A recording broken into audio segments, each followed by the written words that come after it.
The Paris Olympics is even worse than you thought. The Olympics used to stand for peace. From its creation over 2,000 years ago to today, it was the best alternative to war and bloodshed. A way for states to Peace.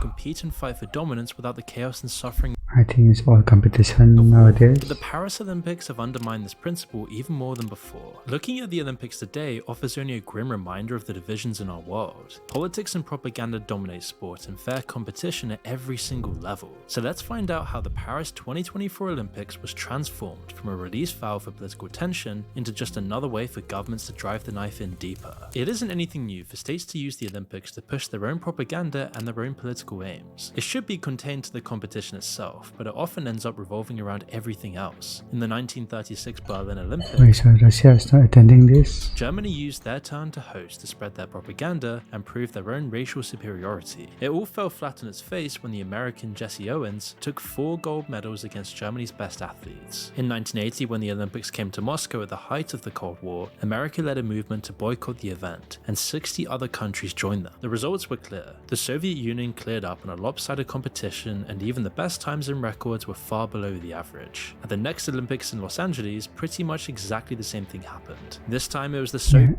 And 2028 is going to be the next Olympic host in Los Angeles. and their satellite states refusing to attend. And yet again, the quality of the games themselves suffered without the full range of competition. The US were happy though, as they didn't have to compete with their biggest rival, allowing them to make a ton of money, all whilst advertising their own ideology to the world. Which brings us to today, where the diplomatic gulf between two sides of the world is still leaving its mark. While most countries have been present this time, Russian athletes are still noticeably absent. Russia were already in hot water over their state-sponsored doping scandal.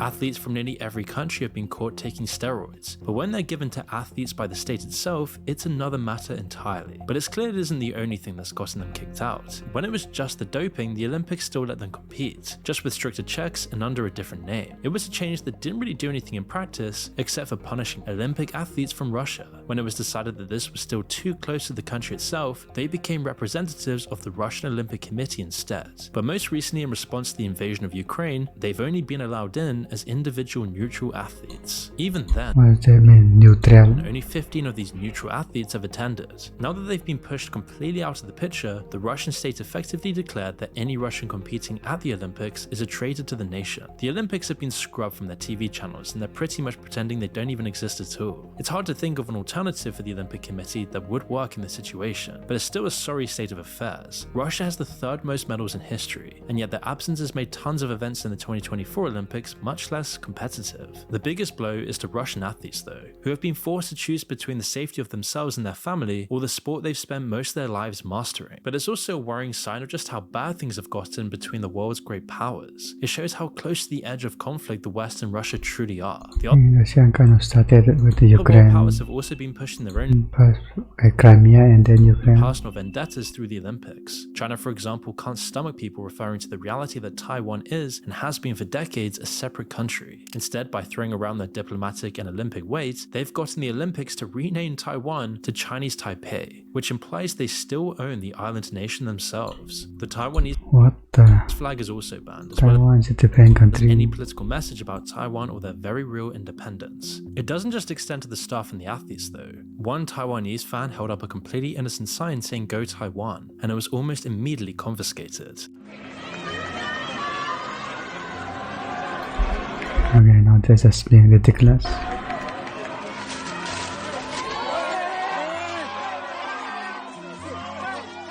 It's a consequence of One person was still going to prove. politics that Taiwanese athletes can't represent their own country. Instead, they have to take the name given to them by their potential future invaders. They can't even hear their own anthem when they win a medal. Instead, it's just a song that the Olympics made up for them. The ease with which China has smothered and erased Taiwan's national Olympic made a different song for Taiwan. identity What? is a very disturbing sign of what they could get away with in the future. It seems stupid to think that this propaganda would actually work and people would forget Taiwan is its own country. But the longer this goes on, the more accepting people will be of this new reality. It's a chilling reminder of how the world could accept Xi Jinping's One China policy. How much further would the world go to appease it? There's already an ongoing war in Europe that threatens to spill over and spark a major conflict, and it remains to be seen whether the West would actually put up a strong challenge if they did invade. The further China can push their propaganda and have it accepted by the rest of the world, the more comfortable they'll get with the idea. France has also taken the opportunity to push their own values, although they haven't gone nearly as far as China. One controversial decision revolves around certain religious head coverings like the hijab. France is perhaps the most secular state around. Still, The separation of the church and the government in is Paris of all places, so wide that anyone who represents the state is completely barred from wearing any religious symbol or clothing. But the law does also apply to French athletes, all the way from school competitions to the Olympics. As representatives of the state themselves, they're also banned from wearing religious symbols and clothing, with the rule only really affecting Muslims and the hijab. It's hard to say what the real reasons for this ban are. France insists it's just part of their cultural values, but it really only affects Muslims. Human rights groups across the world, as well as the Olympic Association themselves, seem to take the second opinion. But despite their protests, the ban remains in place. It is a strange case of selective enforcement. just check the hijab and then go on with it. Religious symbols might be banned because of I don't think it's that hard. whatever harm the French government thinks they could cause, but somehow child predators are still allowed to compete. If people didn't think it was part of a French campaign to stick it to religion, the opening ceremony only added more evidence. The strange inversion of the Last Supper in the ceremony was acted out by drag queen disciples and a naked blue Jesus. It seemed like it was specifically designed to annoy religious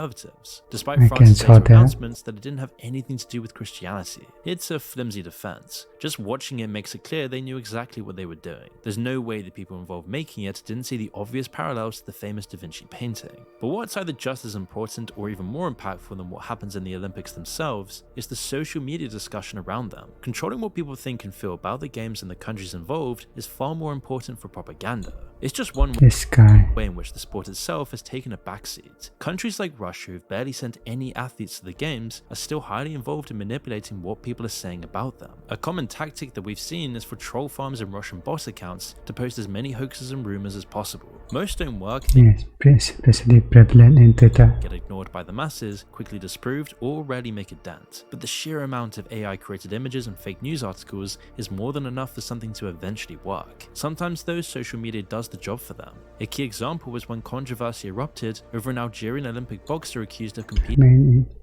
it's popular in women's nowadays, boxing so while being biologically male. Russian bots spread around the story, social media influencers and celebrities jumped in, and soon there were over 10,000 posts about it every single hour. It didn't have anything to do with being trans. Instead, the athletes had a rare genetic disorder that can affect things like testosterone levels and other hormones. some people still believe it's trans. Regardless of where you stand on the debate, the Olympics has a lot of work This misinformation has gone too far. do in setting clear rules and making sure every competition takes place on a level playing field. And it's a shame that these social media arguments will overshadow lots of the actual events and the personal stories that came out of the Olympics. It shows that the campaign of lies is working. If it isn't lying, it's cheating. Just like every Olympics in living memory, doping has also been a problem at Paris. Most recently, China's swimming team has come under fire for numerous allegations of using performance-enhancing drugs. Back in 2021, 23 of them tested positive for a drug called TMZ, which improves endurance by letting more blood flow through the heart. China said they hadn't been using it as a drug. Instead, they had apparently all eaten contaminated food at a restaurant. It was an explanation They confiscated the medal right after the Olympics accepted, they realized it's doping. while also sweeping the whole incident under the rug. And it brings us to the current Olympics, where China continued to excel. Coaches and members of other countries' teams like Australia have accused them of doping, saying that their results and records are inhuman. Whether it's doping or just skepticism though remains to be Yeah, these are allegations, by the way. seen. But if the Not Olympics will compound. deny an entire country exists for China, then you can imagine they might be more lenient in other ways as well. The internal game of cat and mouse between drugs that are harder to detect and more accurate testing will keep going. Without harsher punishments for the countries getting involved in cheating, nothing will change. Ultimately, the prestige and propaganda points a country gets for winning far outweigh the consequences of getting caught. So much of the Olympics is focused on appearances and the petty squabbles of nation that it distracts from the sport itself. Countries will do anything Yeah, I don't think it's a distraction. they can to disrupt the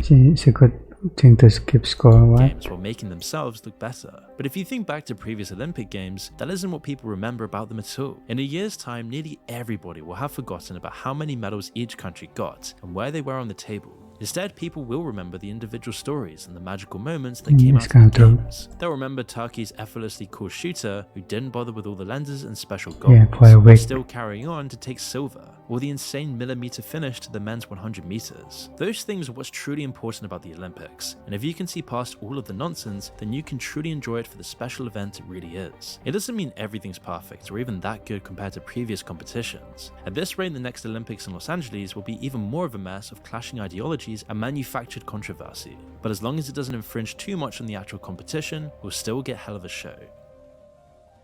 Okay, guys, have a landing.